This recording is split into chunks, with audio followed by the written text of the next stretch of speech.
Hello everyone, ఈరోజు మనం ఒక ఇంట్రెస్టింగ్ టాపిక్ గురించి డిస్కస్ చేద్దాం. జనరల్గా మిడీవల్ ఇండియన్ హిస్టరీ చెప్తున్నప్పుడు స్టూడెంట్స్ అడిగేటటువంటి డౌట్ ఏంటంటే 1526 నుంచి 1857 వరకు మోర్ దాన్ 300 ఇయర్స్ మనము ముఘల్ ఇరా అని పిలుస్తున్నాం. అసలు దాన్ని ముఘల్ ఇరా అని ఎందుకు అనాలి? మరాఠాస్ కూడా ఉంటారు. ముఘల్ ఎంపైరే చాలా చిన్న చిన్న రాజ్యాలుగా డిసింటిగ్రేట్ అయిపోయింది. సో మొత్తాన్ని కలిపి ముఘల్ ఇరా అని ఎందుకు అంటారు? అసలు అలా అనొచ్చా, అనడం కరెక్టేనా అని చెప్పేసి చాలామంది స్టూడెంట్స్ మనల్ని డౌట్స్ అడుగుతూ ఉంటారు. సో కాబట్టి దీని గురించి మనం ఒక స్టడీ చేద్దాం. సో దేన్నైతే మనం ముఘల్ ఇరా అంటున్నామో 300 ఇయర్స్, సో 1526లో అది స్టార్ట్ అయింది అన్నది ఒక ఫ్యాక్ట్. కానీ నిజంగా 1857 వరకు దీన్ని ముఘల్ ఇరా అనాలా అన్నది మాత్రం ఒక డౌట్ అన్నమాట. సో 1526లో స్టార్ట్ అయింది అనుకున్నప్పుడు ఆ స్టార్ట్ అయింది ఎందుకు? సో బాబర్ వచ్చి ఇక్కడ ఫస్ట్ బ్యాటిల్ ఆఫ్ పానీపట్లో బాబర్ గెలిచినందువల్ల సో ముఘల్ సామ్రాజ్యాన్ని బాబర్ ఎస్టాబ్లిష్ చేశాడు కాబట్టి, ముఘల్ సామ్రాజ్యాన్ని స్థాపించాడు కాబట్టి ఆ ఎస్టాబ్లిష్ చేసినటువంటి ఇయర్ 1526ని మనము బిగినింగ్ పీరియడ్గా కన్సిడర్ చేస్తాం. కానీ 1857 రివాల్ట్ టైంలో ఎప్పుడైతే చివరగా ఉన్నటువంటి రూలర్, సో బహదూర్ షా జాఫర్ అంటాం, లేకపోతే సో సెకండ్ బహదూర్ షా అని పిలుస్తాం.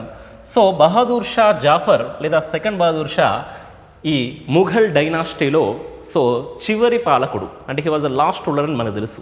కానీ ఇంతవరకు నిజంగా ముఘల్ ఎంపైర్ అనేది ఉందా, దాన్ని పూర్తిగా ముఘల్ ఇరా అనొచ్చా అనేదే అందరి యొక్క డౌట్. సో కాబట్టి దీన్ని మనము ఒకసారి ఇన్డెప్త్గా చూసినట్టయితే ఫస్ట్ ఈ ముఘల్ ఇరాలో ఫస్ట్ 6 రూలర్స్ ఎవరైతే ఉన్నారో వాళ్ళని మనము గ్రేట్ ముఘల్స్ అని పిలుస్తాం. సో గ్రేట్ ముఘల్స్ అంటాం. సో తర్వాత ఉన్నటువంటి రూలర్స్ అందరినీ కూడా సో మనకి లేటర్ ముఘల్స్ అని పిలుస్తాం, లేటర్ ముఘల్స్ అంటాం. సో ఈ గ్రేట్ ముఘల్స్ గురించి కనుక మనం చూసినట్టయితే ఇక్కడ మనకి ఫస్ట్ రూల్ చేసినటువంటి బాబర్ నుంచి సో చివరిలో ఉన్నటువంటి ఔరంగజేబ్ వరకు.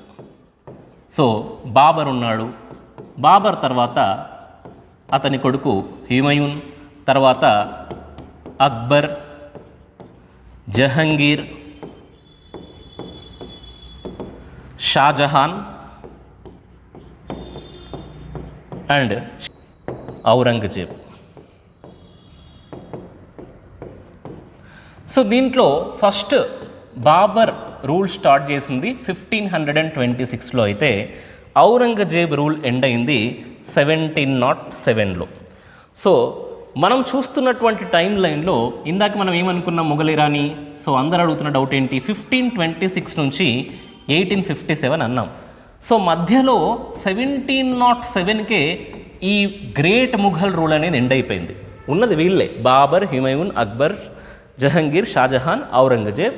సో ఇక్కడికే అసలు ముఘల్స్ పరిపాలన అనేది కంప్లీట్ అయిపోయింది. ఒక్కసారి ఔరంగజేబ్ డెత్ తర్వాత సో ఇక్కడ నుంచి డిసింటిగ్రేషన్ స్టార్ట్ అయింది. అంటే ముఘల్ సామ్రాజ్యం అనేది చిన్న చిన్న ముక్కలుగా సపరేట్ అవ్వడం స్టార్ట్ అయింది. సో ముఘల్ ఎంపైర్ అనేది it was broken into pieces ఎప్పుడు 1707 తర్వాత. దీంట్లో ముఘల్ ఎంపైర్ అనే దాని నుంచి మనం కన్సిడర్ చేస్తే so let us see the outline of India. So దీంట్లో ముఘల్ ఎంపైర్ అని కన్సిడర్ చేస్తే సో అవతల వరకు ఉంది, ఇక్కడ వరకు ఉంది ముఘల్ ఎంపైర్ అనేది. సో దీంట్లో centre point was Delhi and Agra was the core region of Mughal empire. So ఇదంతా కూడా ఎంపైర్ అంటున్నాం. కానీ 1707లో ఔరంగజేబ్ చనిపోయిన తర్వాత ఇక్కడ బెంగాల్ నవాబ్స్ ఆల్మోస్ట్ ఇండిపెండెంట్గా రూల్ చేశారు. ఇక్కడ ఉన్నటువంటి Hyderabad state, so Nizam ul Mulk Hyderabad స్టేట్ని establish చేశాడు. ఈ పక్కన అవధ్ వచ్చింది. సో ఈ బెంగాల్, అవధ్, హైదరాబాద్ కాకుండా సో మిగిలిన పార్ట్లో కూడా చాలా చోట్ల సో వర్చువల్లీ ఇండిపెండెన్స్ అనేది కనిపిస్తుంది. అంటే మొఘల్ ఎంపరర్ యొక్క ఆర్డర్స్ని పూర్తిగా యాక్సెప్ట్ చేయకుండా రూల్ చేస్తున్నటువంటి రూలర్స్ చాలామంది ఉన్నారు. అంటే అప్పటికి it was broken in to pieces. And one more thing, ఇక్కడ ఔరంగజేబ్ బతికి ఉన్నప్పుడే ఈ వెస్ట్ కోస్ట్లో శివాజీ తన సొంతంగా ఒక రాజ్యాన్ని స్థాపించాడు. So we call it as Swaraj, Swaraj. Shivaji Aurangzeb బతికి ఉన్నప్పుడే ఈ ఏరియాలో, అంటే అప్పుడు బీజాపూర్ సుల్తానేట్ ఉంది మొఘల్ ఎంపైర్తో పాటుగా, ఇక్కడ ఎస్టాబ్లిష్ చేశాడు. ఔరంగజేబ్ చనిపోయిన తర్వాత శివాజీ అతని సక్సెసర్స్ దాన్ని ఎక్స్పాండ్ చేస్తూ వచ్చారు. మీరు గమనించినట్టయితే ఆల్మోస్ట్ 1780 ఇయర్కి ఈ ఇండియన్ సబ్ కాంటినెంట్లో ఆల్మోస్ట్ 80% ఇండియన్ సబ్ కాంటినెంట్లో ఆల్మోస్ట్ 80% మరాఠా కాన్ఫెడరసీ రూల్ మనకి కనిపిస్తూ ఉంది. ఇందాక మనం చెప్పినట్టుగా 1780లో గీయించినటువంటి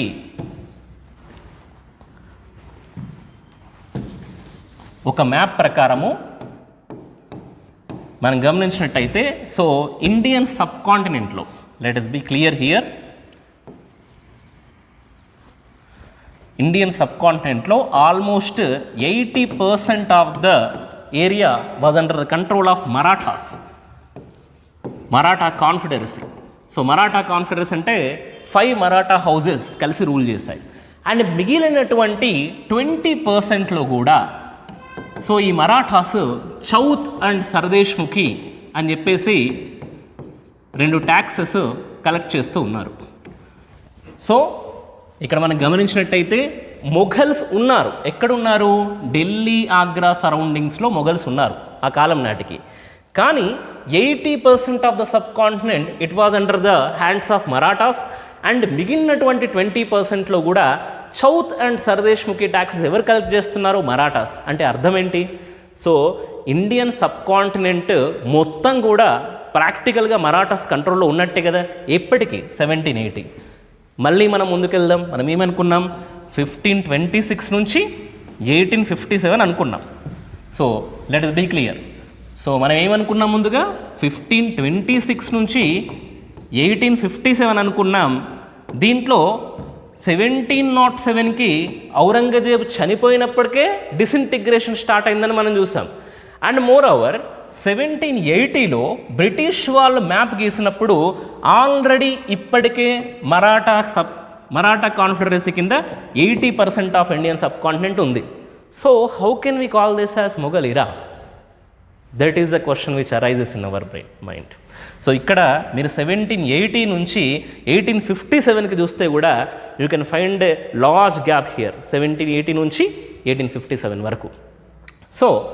కాబట్టి 1526 నుంచి 1857 వరకు మొఘల్ ఇరా అనాలా వద్దా అనేది ఈ విషయం చూస్తే మనకు అర్థమైపోద్ది. దీన్ని కేవలము అనేవాళ్ళు మాత్రమే మొఘల్ ఇరా అంటారు తప్ప ఎవరైతే ఇన్డెప్త్గా దీని గురించి ఆలోచిస్తారో దాన్ని మొఘల్ ఇరా అనడానికి ఒప్పుకోరు.